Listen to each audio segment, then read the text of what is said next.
11th, 1961.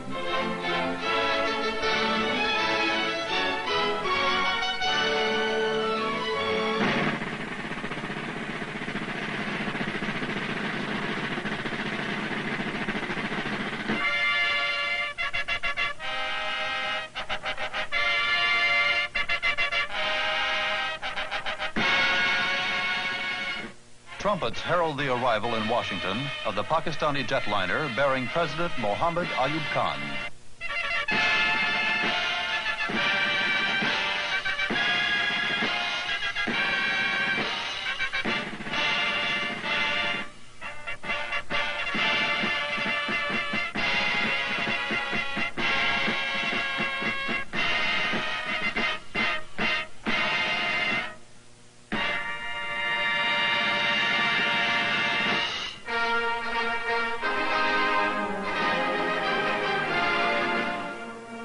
First to greet President Ayub is American President John F. Kennedy. With President Ayub is his lovely daughter, Begum Aurangzeb. The two presidents are joined by American Secretary of State Dean Rusk and other dignitaries. Mrs. Kennedy and Begum Aurangzeb exchange greetings.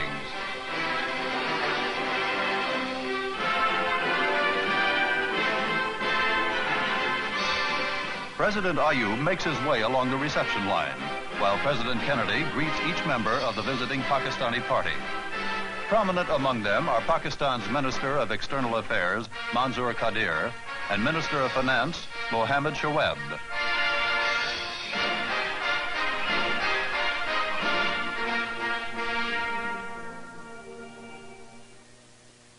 It is a great pleasure and great honor for me to welcome our distinguished visitor, President of Pakistan.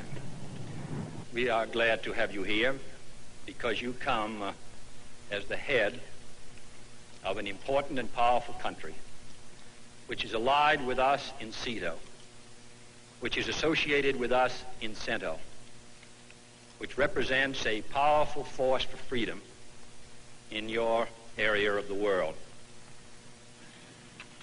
I am overwhelmed by the warmth of reception, Mr. President, you have given me, and very kind words you have expressed about my country and its relationship with your country.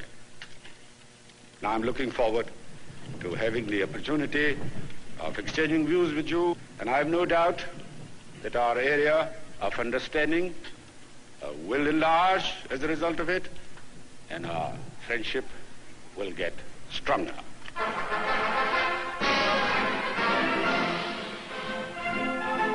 Full military honors are paid to President Ayub, World War II veteran of the Burma Front and the former commander of his country's armed forces.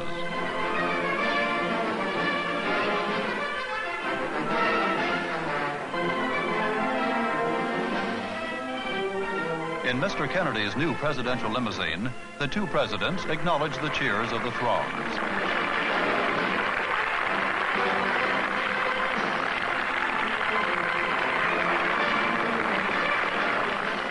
The end of the parade finds the presidential party at the Blair House, the president's official guest house, where the distinguished visitor will stay for the first 3 days of his 8-day visit in the United States. A few miles up the Potomac River from Washington is Mount Vernon, home of George Washington, the first president of the United States. President Ayub and his daughter are the guests of President and Mrs. Kennedy at a state dinner there. It is the first time a state dinner is held at this historic shrine.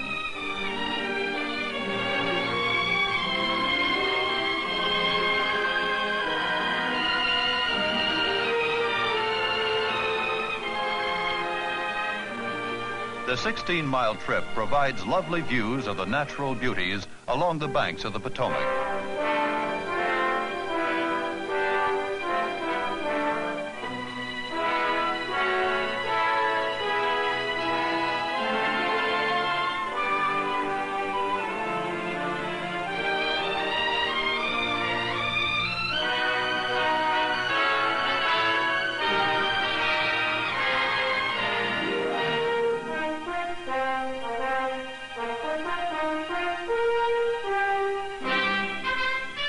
A winding road leads up to the house, which is at the top of a steep hill overlooking the river.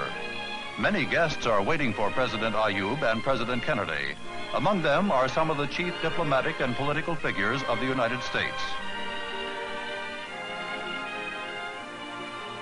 As part of the welcoming ceremony, a small bronze bust of George Washington is presented to the Pakistani leader.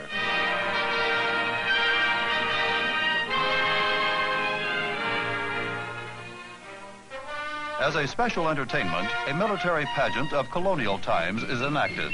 A platoon of soldiers dressed in the period of the American Revolution performs a drill. A fife and drum corps furnishes music of nearly 2 centuries ago.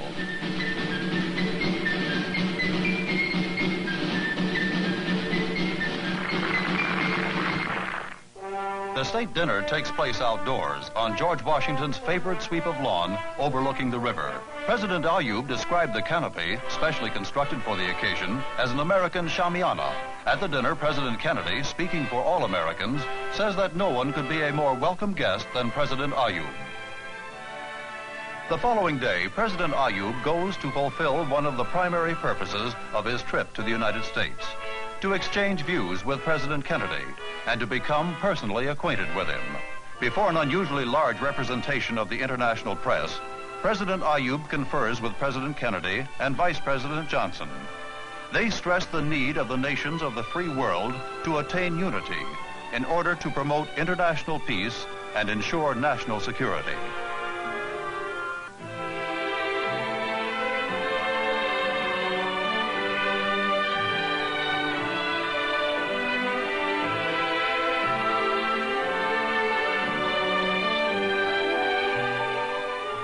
In response to a special invitation, President Ayub is on his way to address a joint session of the Congress of the United States.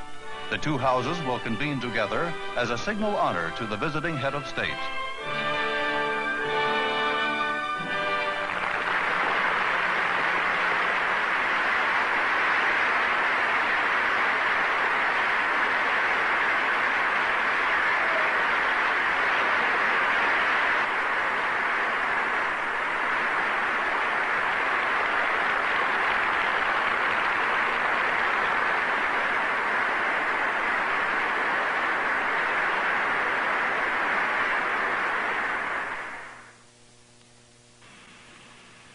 I regard it as a great privilege to have been given the opportunity to address this august body, the most powerful and the most distinguished representative institution in the world.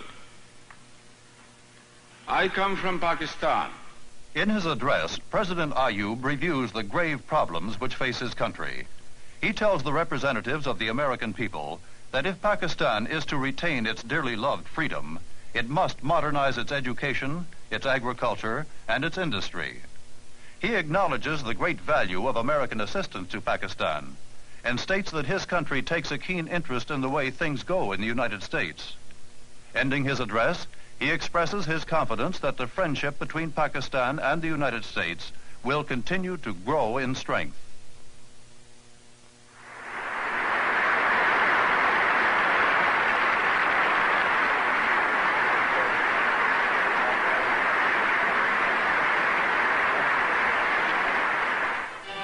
Washington's Islamic Center and Mosque is one of the many beautiful religious centers of the nation's capital.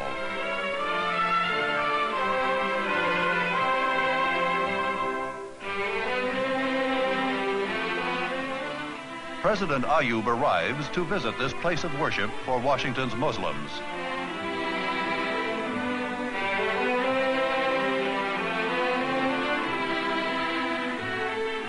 In the courtyard, the president observes a fountain, which is a replica of one in the Alhambra in Spain.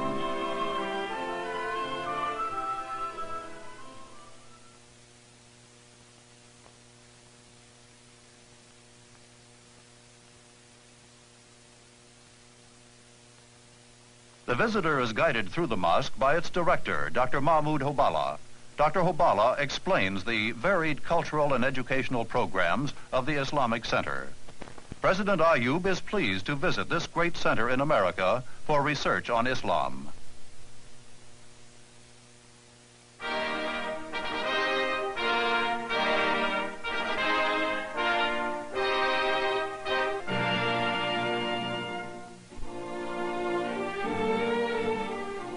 The Embassy of Pakistan is the scene of a meeting between President Ayub and Pakistani residents of Washington. Speaking to students among them, the President stresses the importance of their coming to the United States to study. He adds that on their return home, he trusts that they will put their knowledge at the service of their country. The National Press Club in Washington is a meeting place of some of the world's most influential newsmen. By special invitation, President Ayub comes to speak before them.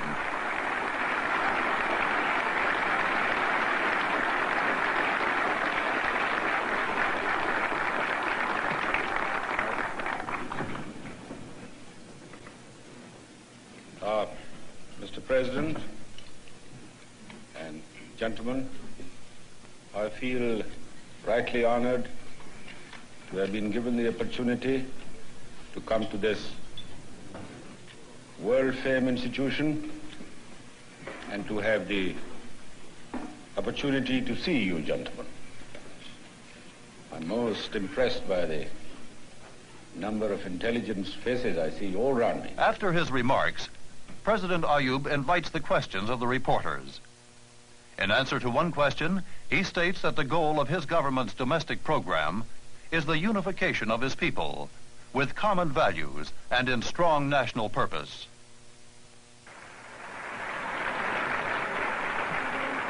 The newsmen respond warmly to the outspoken and candid answers of the Pakistani leader. That evening, President Ayub gives a gala reception and banquet in honor of President and Mrs. Kennedy. Begum Aurangzeb and Mrs. Kennedy arrive together, followed by President Ayub and President Kennedy. Former President Eisenhower and Mrs. Eisenhower are also guests. Prominent at all the official functions are Ambassadors Aziz Ahmed of Pakistan and William Roundtree of the United States.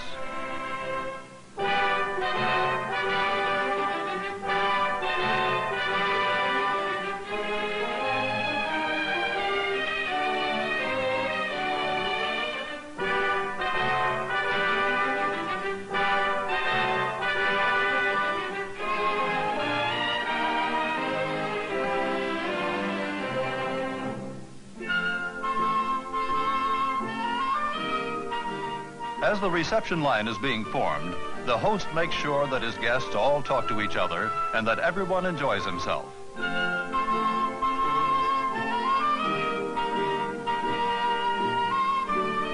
Washington's most brilliant political and diplomatic figures are President Ayub's guests. This glittering gala is a fitting climax to his Washington visit.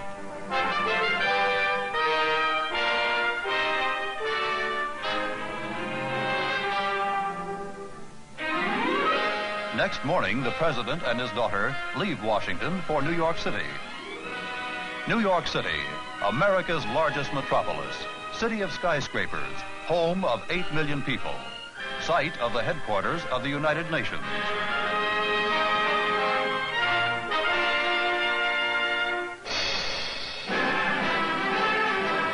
The welcome traditionally reserved by the city for its most distinguished visitors is a ticker tape parade. Tons of confetti and festoons of paper ribbons are showered on President Ayub as he makes his way up the thronged thoroughfare.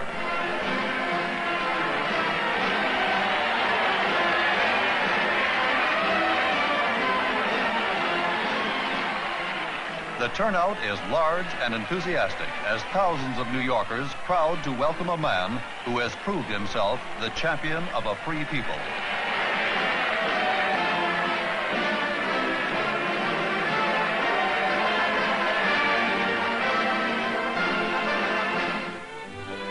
In quieter surroundings, President Ayub attends a reception given in his honor by New York Mayor Robert Wagner. The garden of the mayor's residence is filled with people who have come to greet the president.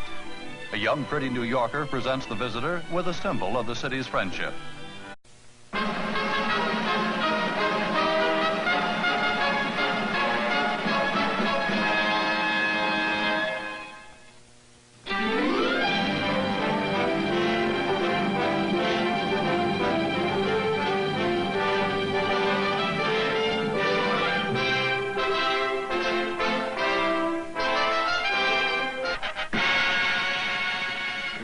Trumpets herald the arrival in Washington of the Pakistani jetliner bearing President Mohammed Ayub Khan.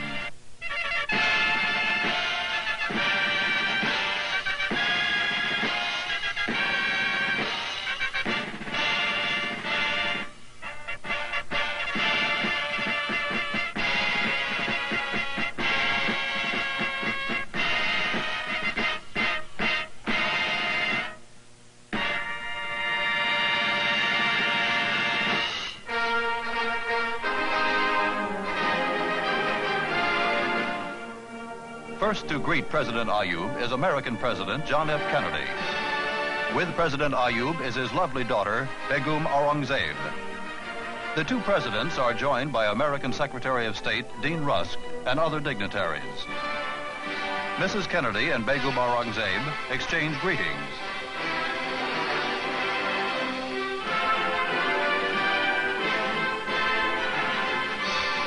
President Ayub makes his way along the reception line, while President Kennedy greets July 11, 1961.